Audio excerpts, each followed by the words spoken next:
Permit me to respond to a very important issue through this video on the issue of trust in marriage. It is not like when you trust God at the end of the day, you will still enter into mistake. I have once said this, that the issue is that most times we say we trust God, but in the real sense, we are the one taking the lead, calling the shots.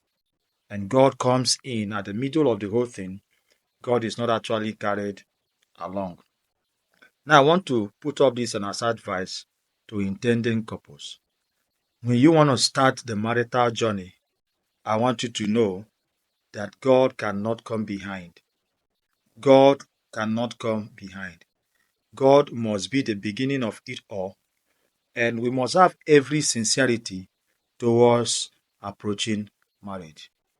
You don't need to have meddled with the person you want to marry at a long run and then falling in love without check, falling in love without prayers and all the rest of them. And then at a given point, you now begin to say you are trusting God. Was it God in the first place that directed you? Sometimes it was actually our emotion that led us to the involvement we are having. And most times you see people going that far to that point that even when God begin to signal, begin to tell them, no, this is not my way, they insist. And so when you continue to say you are trusting God, you cannot trust God and rust. You cannot trust God and end up in a marriage where you are shedding tears virtually every day. There are certain things we are getting wrong. When you mean to trust God, trust Him from the beginning. Start with God. Be open and be willing to accept His will in whatever matter that you are trying to, embark upon. Don't go into matters of marriage and at the long run, when you have gone too far, you now remember to bring God in.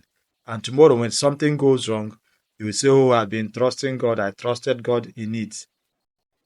If you trust God, how we will know that you trust God is that you will be willing to listen to Him, willing to go to the place of prayer. How often do we pray? In our business of trusting God, how often do we pray? Most times we are already being overwhelmed and overshadowed by our emotions, and then there's no prayer.